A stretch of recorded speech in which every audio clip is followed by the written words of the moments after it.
जीवन में सफल होना अलग है और जीवन को सफल बनाना अलग है, और जीवन में सफलता पाते रहना अलग है और जीवन को सफल बनाते रहना और अलग है। हम बात कर रहे हैं किसकी?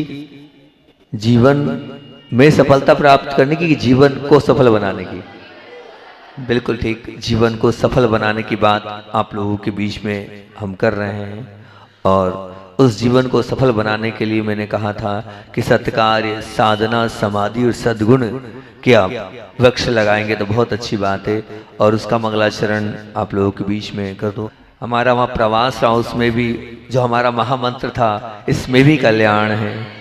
सच में इस मंत्र को मैं आपको बताऊं, एक बालक जो था वो आया, पाल सरनेम था, क्योंकि वहाँ तो वैष्णव संप्रदाय के बहुत सारे, हिंदू समाज के बहुत सारे बच्चे लोग स्वाध्याय के लिए आते थे। उस बालक ने इतनी अच्छी बात यहाँ आकर हमें बताई। कल भी वो आया, कल भी वो प्राइज जीत के ले गया। अकेला आया, तुम लोग कोई नहीं आए, लेकिन वो अकेला आया, अपने मामा के, अपने मामा को लेके आ गया और कल भी वो जीत के ले गया। उसके पहले भी वो आया था 4-5 दिन पहले, 6 दिन पहले, तो उसने एक बात बोली, बोले महाराज जी बहुत कुछ सीखा, लेकिन एक मंत्र बहुत अच्छा लगा और सच में मुझे वो संबल प्रदान कर रहा है। हर परिस्थिति में जो ये मंत्र मैं कर लेता हूं, इसमें भी बोले ये आपका महामंत्र मेरे बहुत काम आ रहा है, मेरे जीवन को बहुत आगे बढ़ा रहा है और सच में इससे मेरी अंतरंग के परिणामों की निर्मलता और वास्तविकता में प्रतिकूल परिस्थितियों में भी मुझे अच्छा लगने लगता है। आप लोगों ने इसमें भी कल्याण है ये भी लिख के दिया। और साथ साथ में जो महामंत्र आपने ध्यान में सीखा, ओम झम नमः, उसको भी आपने बहुत सुंदर तरीके से प्रस्तुत किया। और सबसे बड़ी बात तो ये कि आप लोगों को मेरे 10 दिन का वो प्रवचन भी याद रहा, जो 10 दिन मैंने प्रवचन किए, उसको भी आपने बहुत सुंदर तरीके से अंकित कर दिया। गुड नेचर पर मैंने बात बोली थी और आपने, मुझे यहाँ से दिख रहा है कि गुड नेचर का जी बोल रहा है जेंटल स्पीच, नंबर वाणी चाहिए। ओ बोल रहा है ओपन माइंड अर्थात खुला मन चाहिए। फिर ओ बोल रहा है ऑप्टोमेटिक थॉट्स चाहिए अर्थात आशावादी विचार चाहिए। फिर डी बोल रहा है डीप कंप्रेशन अर्थात गहरा स्नेह प्रेम चाहिए। और एन बोल रहा है नो एग्रेशन, बिल्कुल भी आक्रामकता नहीं चाहिए। और ए बोल रहा है एडुकेट अंडरस्टैंडिंग, मतलब पर्याप्त समझ चाहिए। फिर टी बोल रहा है ट्रांसपेरेंट बिहेवियर अर्थात हमारा आचरण पारदर्शक होना चाहिए। यू बोल रहा है अनलिमिटेड पेशेंस अर्थात अमर्यादित धैर्य चाहिए। और आर बोल रहा है राइट एंगल अर्थात सही दृष्टिकोण चाहिए। और अंतिम में ई बोल रहा है एक्सपेक्टेशन लेस, अपेक्षाओं से रहित जीवन बनाओगे तो निश्चित रूप से आप बहुत सुंदर और बहुत महान बन जाओगे। बहुत सुंदर 10 वो भी देखा। और साथ साथ में आपने आगे क्या लिखा है, दुर्लभ गुरु कृपा से मैं तो मांस था, मैं गुरु कृपा से बहुत बड़ा, मैं तो मां श्री काय से बनाऊं और सच में गुरु कृपा से बनाऊं। और फिर आगे आप लोगों ने हमारे रात्रिकालीन स्वाध्याय कर्म कैसे करें, आपको स्वाध्याय बहुत अच्छा लगा, बहुत अच्छी बात है कि और भी बहुत अच्छा। ओम अम नमः, ठीक है, ओम ओम नमः, आपको सब इच्छाओं पूरी करना है। ओम अह नमः, गुस्से को भी शांत करना है। बहुत सुंदर, आपने ध्यान सीखा भी और साथ में किया भी, बहुत अच्छी बात है कि बहुत सुंदर रहा। कर भी रहे हैं, डेली ऑनलाइन कर भी रहे हैं, बहुत सुंदर। आपको अच्छा लगता है ध्यान? कुछ फायदा हुआ? बताओ इन पिपरे वालों को कि हमको फायदा हुआ है। अब ये लोग क्या पता क्यों इतने, इनको इंटरेस्ट ही नहीं है ज्यादा ध्यान में। ये बहने तो कुछ देखो कितना सुंदर उन्होंने लाभ लिया पूरा। और वैसे मुझे बहुत कम रोना तो आता है, लेकिन जब भी गुरुदेव की याद आती है तो मेरी आंख से आंसू हो जाते हैं। एक बार बांसा में इन लोगों ने अचश्री की समाधि पर एक समाधि की वो निकाली थी और कार्यक्रम प्रस्तुत किया था। उस कार्यक्रम में मैं अपने आप को रोक नहीं पाया, इतना अपने आप में अंदर से द्रवीभूत हो गया कि वो पूरी रात और पूरा अगले दिन तक का लोगों ने कहा कभी ऐसा कार्यक्रम हम नहीं देखेंगे महाराज जी का हंसते हुए चेहरे पर, क्योंकि आचार्य श्री जी की याद इतनी आ गई कि मैं अपने आप को रोक नहीं पाया। दूसरी बार अभी आरोन में अंकित भाई गुरुआ ने बहुत सुंदर भजन तैयार किया और रात्रिकालीन वो भजन सुनाया, तो उसके बाद में अपने को रोक नहीं पाया। और तीसरी बार तो आज मैंने अपने आप को बहुत संभाला है। जब उस बालक ने हृदय चीर कर बताया और गुरुजी को दिखाया तो अंदर से आंख से आंसू आ गए। सच में अंदर से द्रवीभूत हो गया कि हमारे अंदर हैं गुरुदेव, सच में हैं गुरुदेव। भले वो चले गए लेकिन हमारे पास गुरुदेव हैं, हम याद करेंगे तो निश्चित रूप से वो हमेशा मिलेंगे हैं। मैं आपको मैं बताता हूँ, मैं शिखर जी में गया था तो शिखर जी में एक चंद्रसागर जी महाराज जी थे। उन्होंने हमको देखकर ये बोला, क्यों आचार्य विद्यासागर जी के शिष्य हो? तो मैंने कहा था हाँ बिल्कुल हूँ। तो उन्होंने मुझसे ये बात आज भी कभी याद आती तो मैं बोलता हूँ हमेशा, कि उन्होंने मुझसे कहा था कि भैया मैंने गलती कर ली और अन्य स्थान पर दीक्षा ले ली, तुम आचार्य भगवंत के चाहे ब्रह्मचारी बने रहना लेकिन दीक्षा और कहीं मत लेना। तब मैं महाराज जी को बोल के आया था, चंद्रसागर जी महाराज जी उनका नाम था, चंदा प्रभु चैत्यालय उन्होंने वहाँ बनवाया है। मैं उनसे बोल के आया था, महाराज श्री जी मेरे रोम रोम में गुरुदेव बसे हैं। और मैंने कहा अगर सीना फाड़ोगे ना वहाँ भी आचार्य श्री ही नजर आएंगे।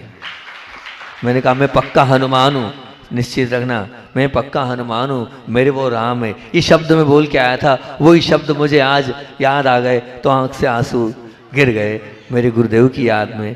बहुत कम होता है, अच्छी पूजन अच्छी प्रस्तुति थी, बहुत सुंदर उन बच्चों की वो प्रस्तुति थी। और बहनों को तो मैं इतना सीरियस हो गया था कि 80% पूजा में तो अपने आप को संभालने में लग गए। आखिरी का देखा, बहनों का क्या देखा, लेकिन जो भी था बहुत अच्छा था, जैसा भी था सब लोगों ने बहुत अच्छी प्रस्तुति करी। यही तो है जिसमें भाव अंदर से गदगद हो जाते हैं। और मैंने आपसे यही कहा है कि मैं 2 चीज़ों में बड़ा ही समर्पित भाव से करता हूँ। अभी तक जब से मैं संघ से निकला हूँ, लगभग कभी कभार कोई ऐसी विशेष परिस्थिति में गुरुदेव की पूजन छुट्टी होगी, लेकिन आज तक मैंने गुरुदेव की पूजन नहीं छोड़ी।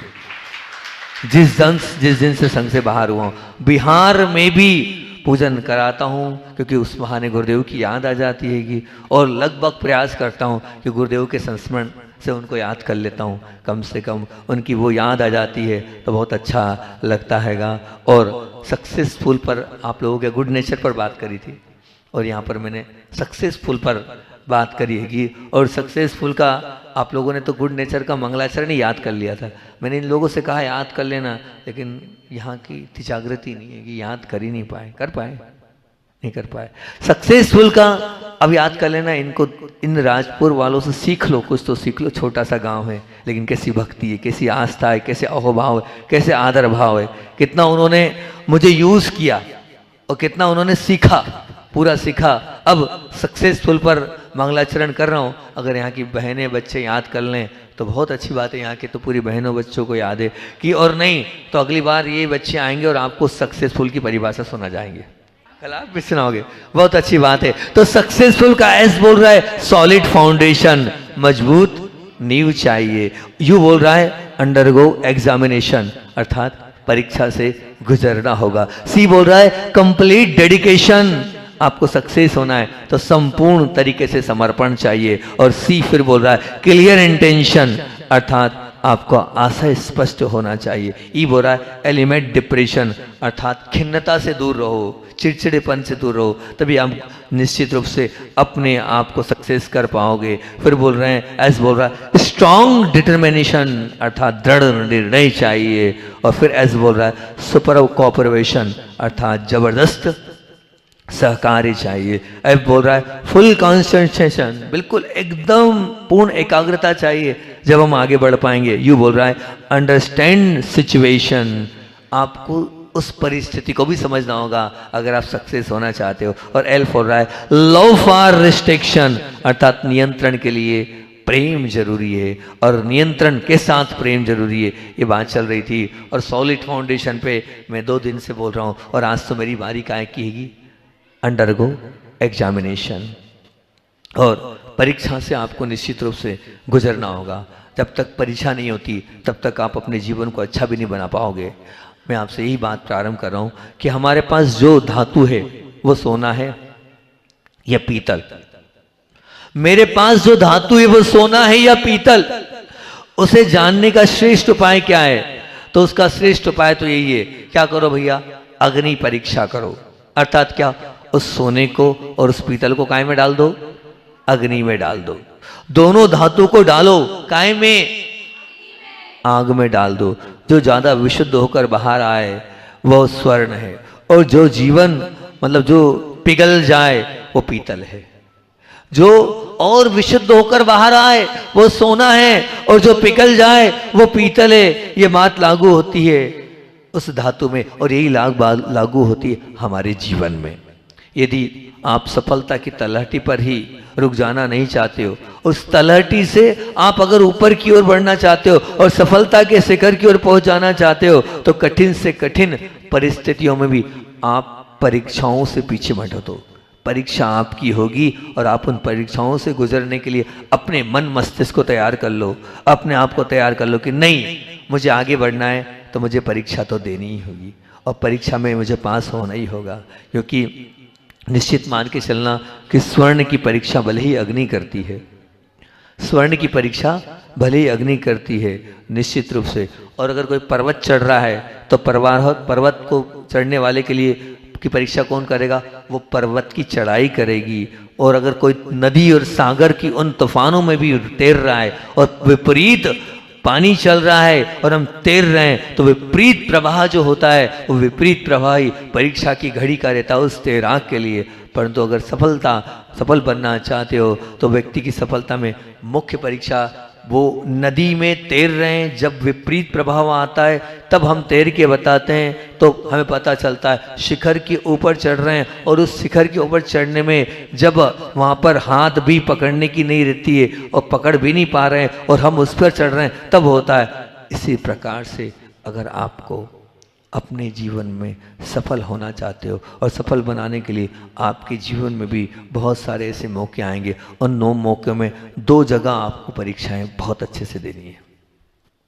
कौन सी 2 जगह जहां आपको बिल्कुल बहुत अच्छे से अपने आप को फेल नहीं होने देना है? सबसे पहले तो प्रलोभन जब भी आए आप फेल मत होना। जब भी प्रलोभन मिले उन प्रलोभन के चक्कर में मत पड़ना, और पल पल पर क्षण क्षण पर आपको प्रलोभन मिलेंगे। बस अपने आप को उन प्रलोभनों से बचा कर रखना। और दूसरी परीक्षा होगी पीड़ाओं के समय। जब भी आपको पीड़ा मिले, कष्ट मिले, अपने आप को व्याधि से आप परेशान रहें, तब आपकी परीक्षा है। तो 2 समय बहुत मुख्य परीक्षा होती है। एक तो होती है प्रलोभन के समय, और एक होती है काय के समय, पीड़ा के समय। इन 2 समय में अपने आप को संभालना है। और एक बहुत अच्छे कोच हैं जिनका नाम चल रहा है ग्रैंड ब्रैडमैन, वो अपने क्रिकेटरों से हमेशा चेतावनी देते थे। और वो क्या कहते थे? सावधान रहना। कब? ललचाने वाली गेंद से।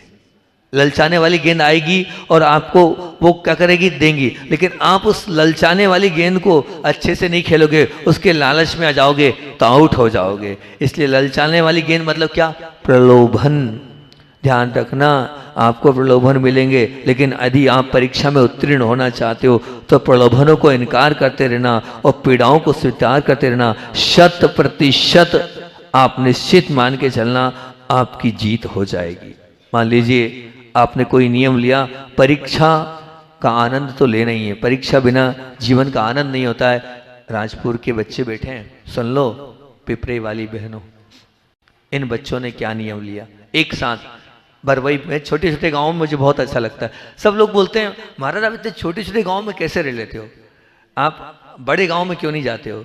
मैंने कहा हमें छोटे बासा जैसे स्थान, 52 गजा जैसा स्थान, बामोरा, छोटे छोटे स्थान ही हमें पसंद है। वहाँ के लोग बहुत अच्छे होते हैं, वहाँ के लोग तुरंत आ जाते हैं।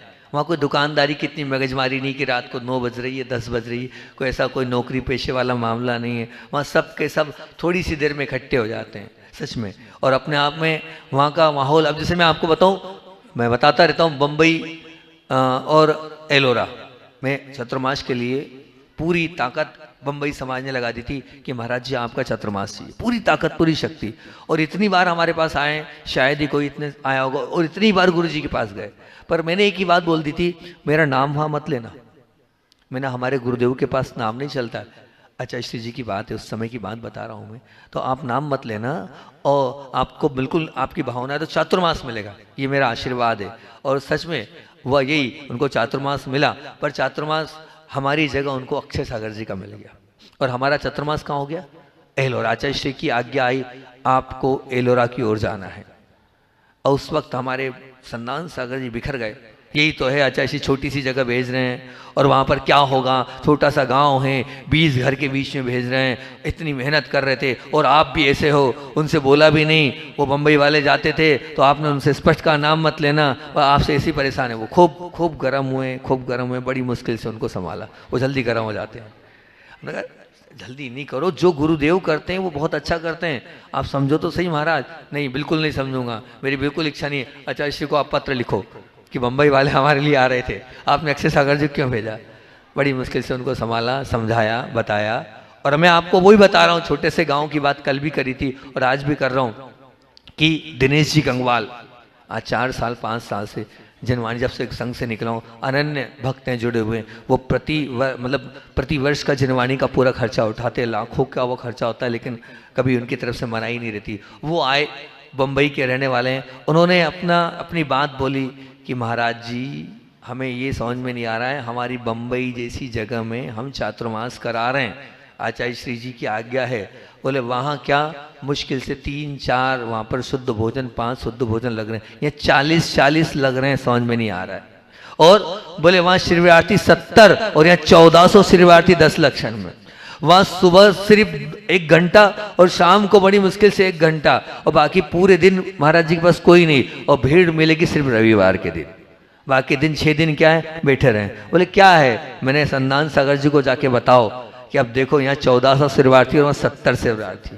मैंने कहा अंतर बताओ, ये एलोरा है, छोटा सा गांव है, लेकिन यहाँ कितने 25-30 शुद्ध भोजन लग रहे हैं, वहाँ 4-5 लग रहे हैं। वहाँ लोगों को फुर्सत ही नहीं है भगवान से जुड़ने की और गुरु से जुड़ने की। तो मैंने कहा क्या काम का ऐसा बड़ा शहर, क्या काम की ऐसी मेट्रो सिटी, कोई काम की नहीं है। कम से कम आप दौड़े यहाँ पूजन के लिए तो आ गए, नहीं तो वो आते क्या, कहीं से लेके कहीं तक नहीं आते। तो निश्चित रूप से ये मान के चलना कि छोटे छोटे गांव अपने आप में उनमें भक्ति अपार होती है, अंदर से अहोभाव उनको मिलता नहीं है। कोई छोटे गांव में जाना चाहता नहीं है, वो भूखे हैं, वो प्यासे हैं, और उनकी उस भूख को मैं तो कहता हूँ बिल्कुल शांत करने जाना चाहिए। जहाँ पर भूख प्यास हो वहीं तो भोजन देना जाना चाहिए, वहीं तो उनकी प्यास बुझाने जाना चाहिए। तो निश्चित रूप से तो मैं ये बोल रहा था कि राजपुर में और बरवई में एक बहुत अच्छा सा नियम दिया था। बहनों सुनोगी क्या नियम दिया था वहाँ पर? उस दिन भी मौका मिला था तो मैंने पूरा, आवाज़ तो वो वाला प्रकरण नहीं है, पूरा ब्रह्मचर्य व्रत, और इस पर मैंने कहा था, इतना सा नियम दिया था। मैंने कहा इन बहनों से ही बोला था कि सब करना, मैं ये नहीं बोल रहा हूँ, लेकिन अपने आप को जब तक विवाह नहीं हो तब तक ब्रह्मचर्य व्रत के साथ जोड़ के रखना। कम से कम अपने शरीर को अपवित्र मत करना, कम से कम इतना कर लेना, अपने शरीर को अपवित्र मत करना, अपने आप को बेदाग रखना, अपने आप के जीवन पे आप काला टीका मत लगाना। तुम्हारी पवित्रता ही तुम्हारे जीवन को अच्छा बनाएगी, और तुम पवित्र हो लिए तो निश्चित मान के चलना तुम्हारा सब कुछ पवित्र हो गया।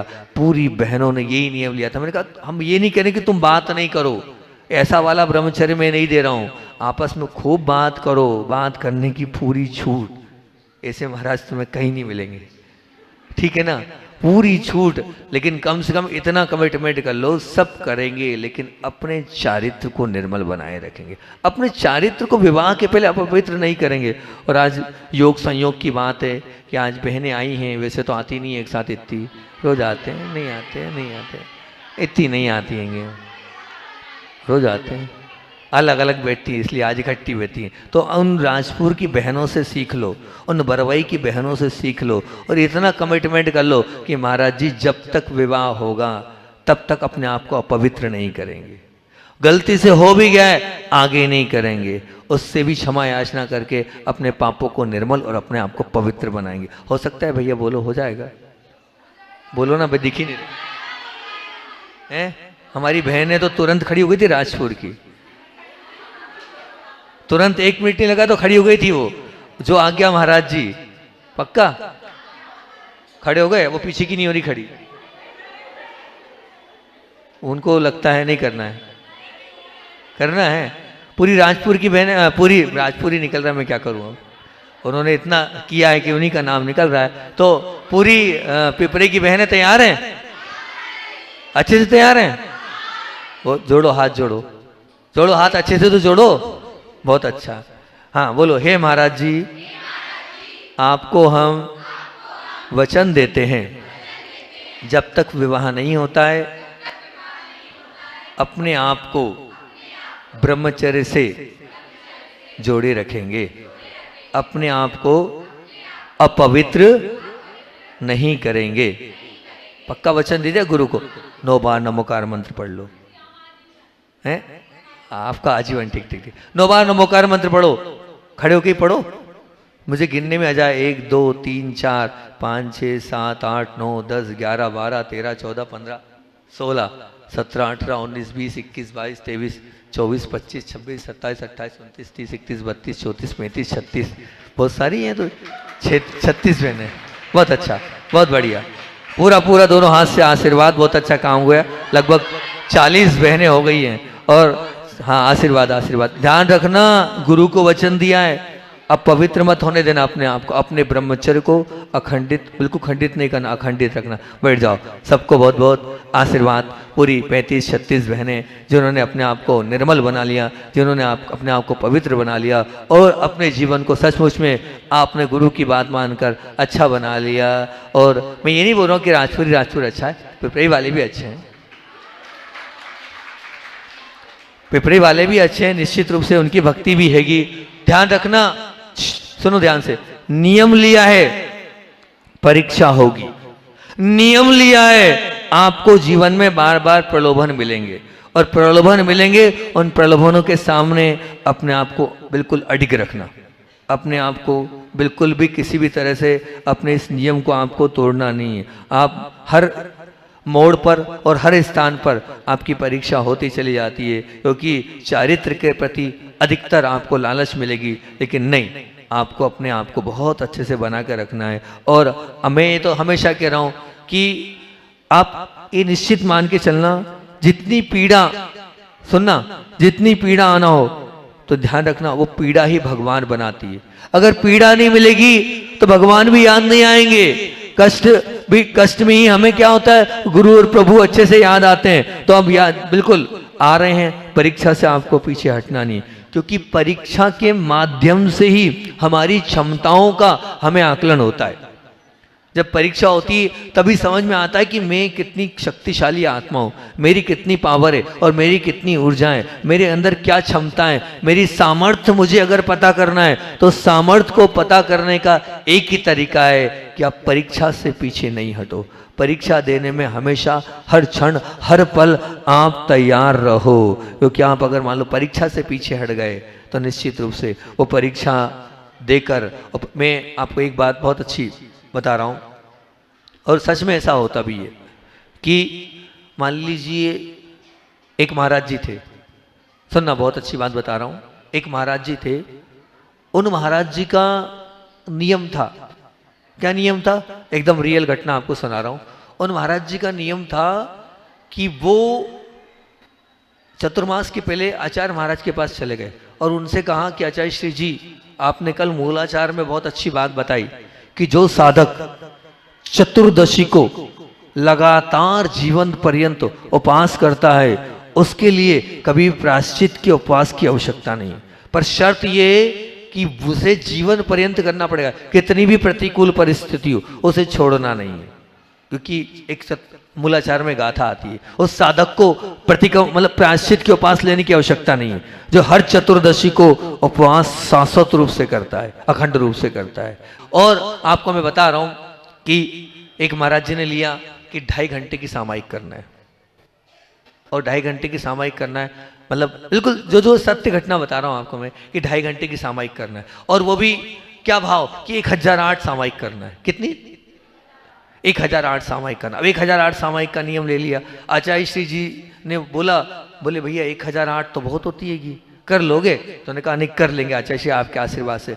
अब हुआ ये कि 1008 सामायिक करने का मन बनाया, लेकिन हो ही नहीं पाती थी, संघ में और भी काम में नहीं हो पाती थी। तो बड़े बाबा के चरणों में ये निर्णय ले लिया कि महीने में 15 दिन में 10 करेंगे। कितने दिन में? 15 दिन में 10 करेंगे, तब कहीं जाके 3-4 साल में वो हो पाएगी, न जिंदगी भर में नहीं हो पाएगी, पूरा वो हो जाए।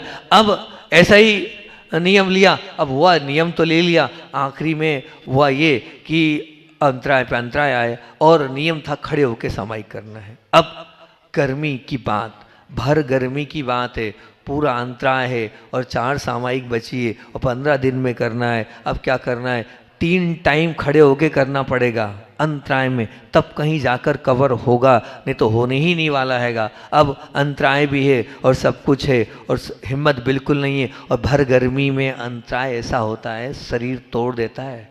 गर्मी का अंतराय इस प्रकार से होता है। अब वो तीनों कितनी कठिन परीक्षा है, मैं आपको परीक्षा का दौर बता रहा हूँ, एक ऐसी परीक्षा होती है। उस परीक्षा में भी अब तीनों टाइम खड़े होके सामायिक करी, और तीनों टाइम खड़े होके जब सामायिक करी और सामायिक के बाद जो उस साधक की अनुभूति थी वो ऐसी थी कि उसने सब कुछ प्राप्त कर लिया। क्योंकि परीक्षा के बाद जो मिलता है आनंद, हम ऐसे नहीं हो रहा है और नहीं में हम अगर करते हैं तो उसका जो आनंद होता है वो कुछ अलग ही आनंद होता है। उसकी जो अनुभूति होती है वो तो वो साधक ही जानता है कि मैंने क्या कर लिया, जो नहीं कर पा रहा था उस चीज़ को मैंने कर लिया, तो वो अनुभूति अलग ही होती है। इसलिए परीक्षा से कभी पीछे हटना नहीं। परीक्षा का जब जब मौका आए तो आपको परीक्षा देना है। वो परीक्षा आपको पक्का बनाने के लिए ही है, वो परीक्षा आपको सॉलिड बनाने के लिए, वो परीक्षा आपके अंतरंग को देखने और समझने आई है कि आप क्या हो और आपका क्या वजूद है। इसलिए जीवन में परीक्षाएं तो होनी चाहिए, और जो व्यक्ति परीक्षाओं से गुजरता है वही व्यक्ति अपने जीवन को सक्सेसफुल बना लेता है। निश्चित मान के चलना, बहुत सारे ऐसे लोग हैं जिन्होंने जीवन के प्रारंभिक अवस्था में खूब सारी परीक्षाएं दी है, लेकिन आज कहाँ हैं, वो बहुत ऊंचाइयों पर है, क्योंकि उन्होंने परीक्षाओं से कभी अपने आप को पीछे नहीं किया है। उन्होंने हर क्षण हर पल परीक्षाओं के लिए अपने आप को तैयार किया है। और मैं तो वही कह रहा हूँ कि परेशानी के बाद जो वस्तु मिलती है बहुत सुंदर और बहुत अच्छी मिलती है। तो अब आपको अगर सक्सेस होना है तो एक ही बात ध्यान रखना, जब भी कठिन परिस्थिति आए तो आप ये बोलना मेरी परीक्षा की घड़ी है। आचार्य श्री जी के पास जब भी कोई जाता था, मैं तो बहुत रहा हूँ, और पास में जब कोई ऐसी बात बोलता था तो आचार्य श्री का ये शब्द बिल्कुल बिल्कुल फिक्स था, परीक्षा की घड़ी है। क्या बोलते थे गुरु जी? परीक्षा की घड़ी है, अपनी समता को मत खोना। कोई बहुत बीमार आता था या कोई बहुत नुकसान लग गया है या कोई ऐसी परेशानी में आता था, ये गुरुदेव का एकदम ऐसा शब्द था, ये रामबाण था, ये मंत्र था हमारे गुरुदेव का। वो बोलते थे परीक्षा की घड़ी है, इसमें अपने मन को संभालना, समता बनाए रखना, फेल नहीं होना, फेल बिल्कुल भी नहीं होना। ये गुरुदेव के शब्द रहते थे। तो जब भी परेशानी आए उसमें अपने आप को हतोत्साहित महसूस मत करो, और उस समय क्या बोलो, मेरी परीक्षा की घड़ी है, मुझे समता से और सरलता के साथ और सहजता के साथ उस सब कंडीशन को, उस सब परिस्थिति को देखना है, समझना है, और समझकर बहुत अच्छे से उस परिस्थिति में अपने मन को तैयार करना है। तो सक्सेसफुल होना है तो सक्सेसफुल का यही बोल रहा है, अंडरगो एग्जामिनेशन। हमेशा एग्ज़ाम के लिए तैयार रहो, हमेशा परीक्षा के लिए तैयार हो, और हमेशा परीक्षा देने में कभी भी पीछे नहीं रहो। जो व्यक्ति पीछे नहीं रहता है, निश्चित मान के चलना वो अपने जीवन को महान बना लेगा। तो बोलो, परीक्षा दोगे नहीं दोगे? दोगे? परीक्षा में 2 चीज़ बताइए, उन 2 चीज़ों का ध्यान रखना, प्रलोभन और पीड़ा। प्रलोभन से अपने आप को बचा लेना और पीड़ा में अपनी समता को बनाए रखना। तो निश्चित रूप से आप उस परीक्षा में आप आगे बढ़ते चले जाओगे। ध्यान आप पढ़ने बैठे हो तो निश्चित बहुत सारे प्रलोभन आएंगे जो आपको क्या करेंगे, भटकाएंगे, लेकिन उस प्रलोभन में मत पड़ना। हाँ, नहीं, मेरा जो लक्ष्य है उस लक्ष्य पर मुझे केंद्रित होना है और उसी पर मुझे अपने आप को लगाना है। तो निश्चित रूप से आप उस परीक्षा में पास हो जाओगे, उस परीक्षा में उत्तीर्ण हो जाओगे। और आचार्य भगवान की बात और मैं बोलकर अपनी बात को विराम देता हूँ। बोधि समाधि परिणाम शुद्धि आत्मोपलब्धि शीशो की सिद्धि चिंता बड़ी चिंतित जाने ताम वंदमानश्य ममास्तु।